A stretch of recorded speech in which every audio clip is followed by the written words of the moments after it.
नमस्कार दोस्तों, मैं राजेश चौहान एक बार फिर से आपके सामने उपस्थित हूँ रहस्य, रोमांच और मनोरंजन से भरपूर कहानियों की पोटली में से एक और रोचक कहानी के साथ। आपका हार्दिक स्वागत है मेरे YouTube चैनल राजेश क्लासेस में। आज की कहानी भी हमेशा की तरह बहुत ही मज़ेदार और ज्ञानवर्धक होने वाली है। लेकिन कहानी शुरू करने से पहले आपसे एक अनुरोध है, अगर आप चैनल पर नए हैं और बुद्धि ज्ञान जानकारी के मामले में हमेशा दूसरों से 2 कदम आगे रहना चाहते हैं तो चैनल को सब्सक्राइब करके रख लें। इस कहानी के माध्यम से आज आपको एक लाइफ चेंजिंग सीख तो मिलेगी ही, साथ ही आप बेस्ट इंग्लिश नॉलेज भी पाने वाले हैं, जो कि इंग्लिश के मामले में भी आपको दूसरों से बिल्कुल अलग बनाएगा।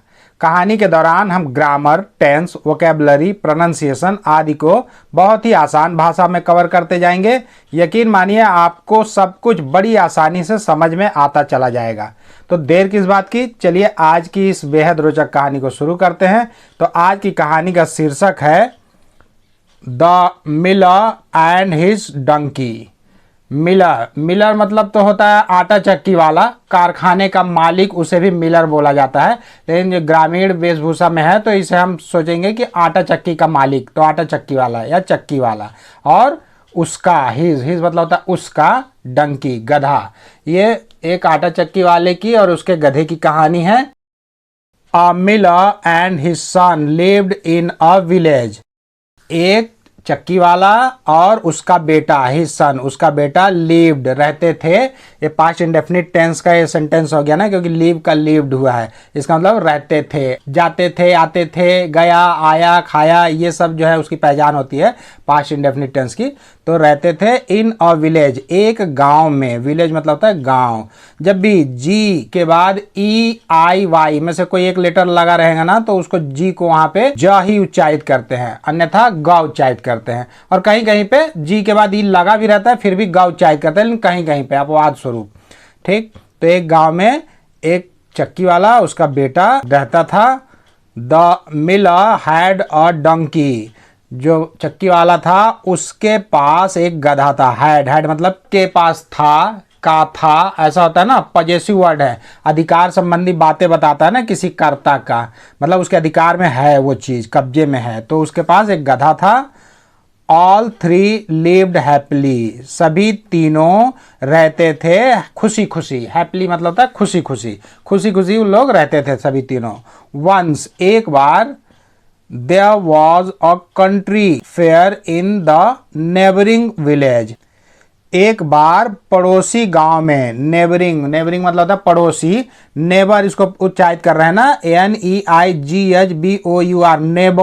नेबर मतलब होता है पड़ोसी। नियक बार नहीं पढ़ेंगे ना, क्योंकि यहाँ पे GH जो है ना वो साइलेंस हो जाता है। जब भी GH बीच में रहे और उसके बाद कोई कॉन्सोनेंट होता है तो वहां पे GH साइलेंस हो जाता है, या फिर लास्ट में भी GH एक साथ रहता है तो वहां पे भी अधिकतर साइलेंस हो जाता है। तो एक बार पड़ोसी गांव में, इन मतलब में, कंट्री फेयर था। कंट्री फेयर मतलब होता है गांव का मेला। कंट्री मतलब तो ऐसे देश होता है ना, देश को ही हम जानते हैं कि कंट्री मतलब देश, लेकिन कंट्री मतलब गांव भी होता है, देहात, देसी, देहाती, इसको भी कंट्री बोलते हैं। ये चीज याद रखिएगा हमेशा। किसी देहाती पुरुष को कंट्री मैन भी बोलते हैं, गांव को कंट्री भी बोलते हैं। फेयर मतलब मेला। फेयर मतलब गोरा, निष्पक्ष, ईमानदार भी होता है ना, लेकिन यहाँ पे फेयर का मतलब हम मेला ही निकालेंगे। तो पड़ोसी गांव में एक मेला लगा हुआ था वहां पे। देयर इंट्रोडक्टिव वर्ड है, यानी परिचयात्मक शब्द, इसका उच्चारण नहीं करेंगे। ऐसे सामान्यतः देयर मतलब वहां होता है। ठीक, the miller and his son decided to visit the fair. जो चक्की वाला था और उसका बेटा, डिसाइडेड फैसला किए, तय किए उन्होंने दोनों ने, टू विजिट जाने के लिए। विजिट मतलब होता है मिलने जाना, देखने जाना, दौरा करना। तो देखने जाने के लिए, जब भी कोई वर्ब है ना उसके पहले अगर टू लगा रहेगा तो उसका मतलब के लिए ही निकालिएगा आप। वैसे टू मतलब को, से, तक, ये सब होता है ना, की तरफ, के पास, ये भी होता है, लेकिन यहाँ पे के लिए। द फेयर मेला देखने जाने के लिए उन्होंने फैसला किया, दोनों बाप बेटों ने। They took their donkey along. वे टेक का टूक हुआ ना, टेक, टूक, टेकन, तीन रूप होते हैं ना, third form, second form, first form, तो ये सेकंड फॉर्म है, यानी कि पास्ट इंडेफिनिट टेंस का ही ये सेंटेंस हो गया कि वे ले गए, टेक मतलब लेना, टुक मतलब ले गए, दीर मतलब अपने या उनके, ये होता है ना, तो अपने गधे को भी अलॉन्ग, साथ में, अलॉन्ग मतलब होता है साथ में, साथ में वो अपने गधे को भी ले गए।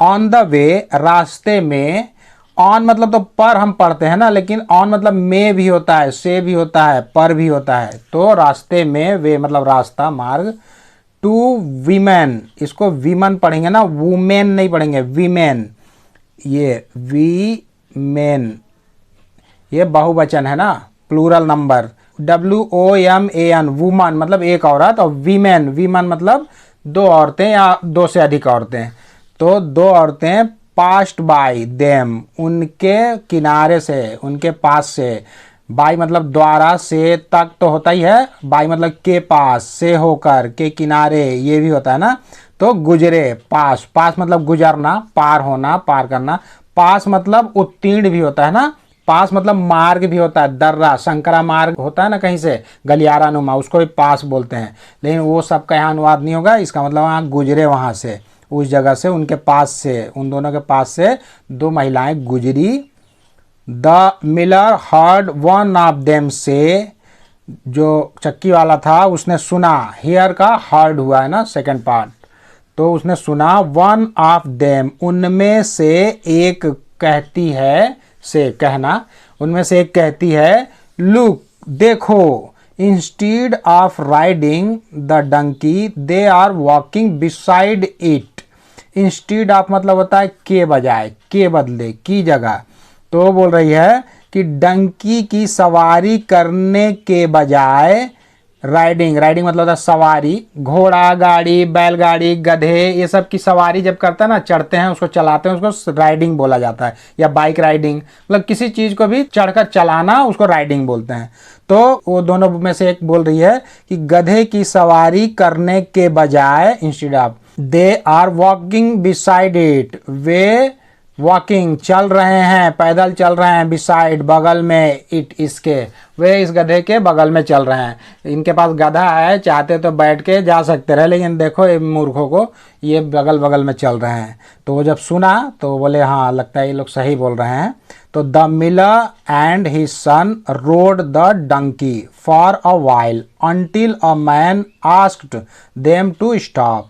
तो अब जो चक्की वाला था और उसका बेटा रोड द डंकी, गधे पर सवार हो गए, राइड का रोड हुआ है ना गधे पर, वो लोग दोनों सवार हो गए, फॉर अ वाइल तब तक के लिए, वाइल, वाइल मतलब तो जब तक, तब तक, थोड़े समय तक, पल, क्षण, काल ये सब भी होता है, जब, जब तक, जबकि, बहुत सारे चीज वाइल मतलब होता है, किसी समयावधि के बीच की जब स्थिति को हम बताते हैं ना कि इस समय के दौरान, इस समय के बीच, तो वहां पे वाइल शब्द लगता है। तो बोल रहा है कि ये लोग तब तक के लिए उस पर सवार हो गए, अंटिल, अंटिल मतलब था जब तक, तब तक, उस समय तक, जब तक नहीं, इसमें नहीं भी छुपा हुआ है ना, जब तक नहीं, जब तक कि एक व्यक्ति उनको रुकने के लिए नहीं बोला, आस्क्ड बोलना, कहना, पूछना, जब तक कि एक आदमी उनको, उन दोनों को रुकने के लिए, स्टॉप रुकना, रोकना, बंद करना, तो रुकने के लिए जब तक वो नहीं बोला तब तक के लिए वो लोग गधे पर सवार होकर जा रहे थे, चल रहे थे वो लोग।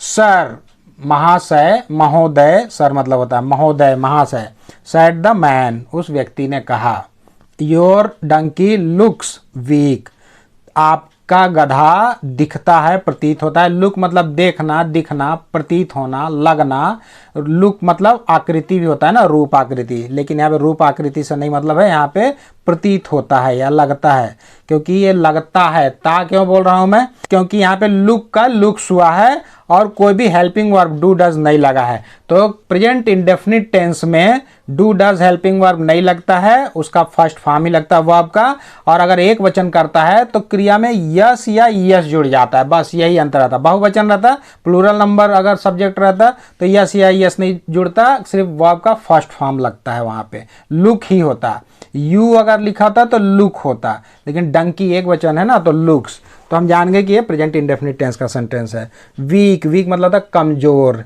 WEAK वीक मतलब होता है कमजोर, और WEEK वीक, वीक मतलब होता है सप्ताह, हफ्ता। ठीक, स्पेलिंग पर विशेष ध्यान दीजिएगा। तो बोल रहा है कि महोदय आपका गधा बहुत ही कमजोर दिखता है, प्रतीत होता है, लगता है, जो भी बोलिए आप। Why don't you carry it on your shoulders instead? Why, क्यों? Do not का ये कॉन्ट्रैक्शन फॉर्म है don't। क्यों नहीं आप ढोते हैं इसको? कैरी, कैरी मतलब होता है ढोना, ढोकर ले जाना, चलना। तो आप इसको क्यों नहीं ढोते हैं इसको? ऑन योर शोल्डर्स, अपने कंधे पर। शोल्डर मतलब होता है कंधा, अपने कंधों पर इसको क्यों नहीं ढोते हैं? इंस्टीड मतलब वही के बजाय, इस पे सवारी करने के बजाय आप इसको अपने कंधे पर क्यों नहीं ढोते हैं? ये बहुत कमजोर दिखता है। अच्छा, इस किताब की एक माइनस पॉइंट ये है कि ये बहुत शॉर्ट में खत्म करने के चक्कर में किसी भी कहानी को आधा अधूरा कर दे रहा है, तो इसे विस्तार से समझा नहीं पाता हूं मैं। इस महिला और इस आदमी के बीच में दो लोग और मिले थे इन दोनों को।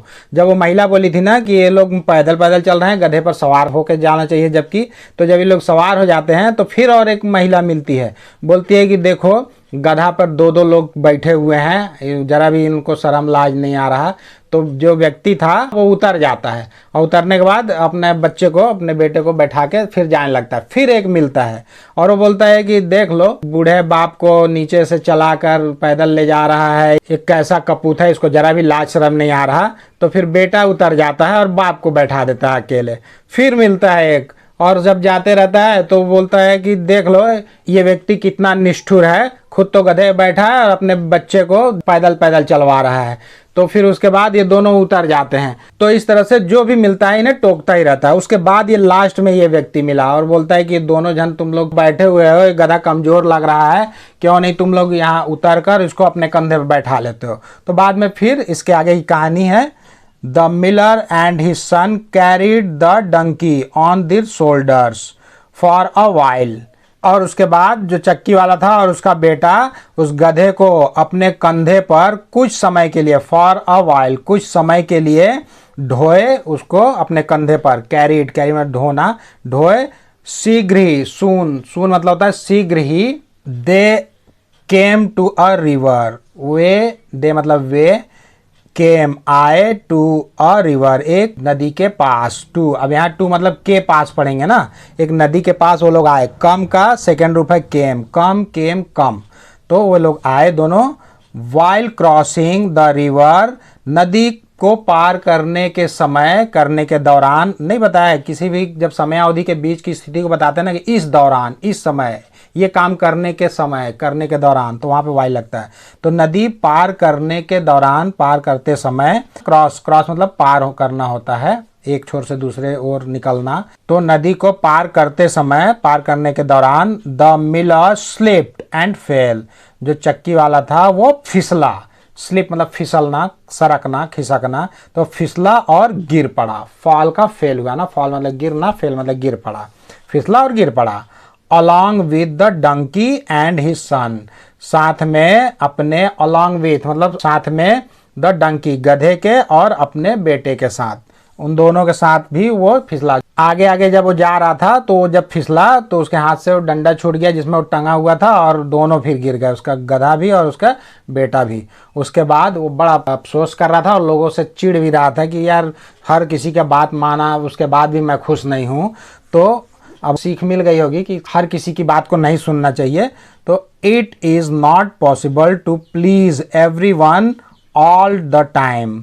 It is not possible, possible मतलब होता है संभव, मुमकिन। तो यह मुमकिन नहीं है, यह संभव नहीं है, टू प्लीज खुश करना, प्रसन्न करना, एवरीवन प्रत्येक कोई को, ऑल द टाइम हर समय, हर समय सभी व्यक्ति को खुश रखना संभव नहीं है। प्लीज मतलब तो कृपया होता है ना, लेकिन प्लीज मतलब प्रसन्न करना, संतुष्ट करना, ये भी होता है। ये चीज भी नोट करिएगा ना, जो भी वर्ड है उसके हर अर्थ को आपको पता होना चाहिए, तभी आप किसी भी किताब को आसानी से पढ़ सकते हैं।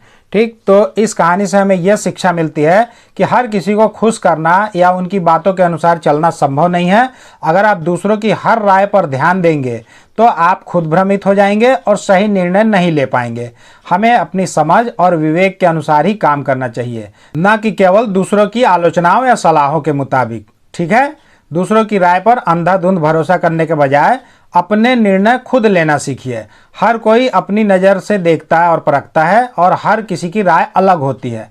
अगर हम हर किसी की बात मानने की कोशिश करेंगे तो हम अपने लक्ष्यों से भटक सकते हैं और खुद को भी नुकसान पहुंचा सकते हैं। इसलिए आपको आत्मनिर्भर और विवेकपूर्ण होना होगा और दूसरों की बातों से प्रभावित होकर अपनी दिशा नहीं बदलनी है। तो इस वीडियो में आज के लिए बस इतना ही। यदि आज का लेसन आपके जीवन में जरा सा भी वैल्यू ऐड किया होगा तो कृपया वीडियो को लाइक करें, चैनल को सब्सक्राइब करें और बेल आइकन को प्रेस करके ऑल पर सेट कर लें, ताकि मैं जब भी इस तरह कोई वीडियो अपलोड करूं तो उसका नोटिफिकेशन सबसे पहले आपको मिल सके। तो बहुत जल्द मिलते हैं एक और मजेदार और ज्ञानवर्धक वीडियो के साथ। तब तक के लिए आप लोग अपना ध्यान रखें, खुश रहें, मस्त रहें, स्वस्थ रहें। नमस्कार।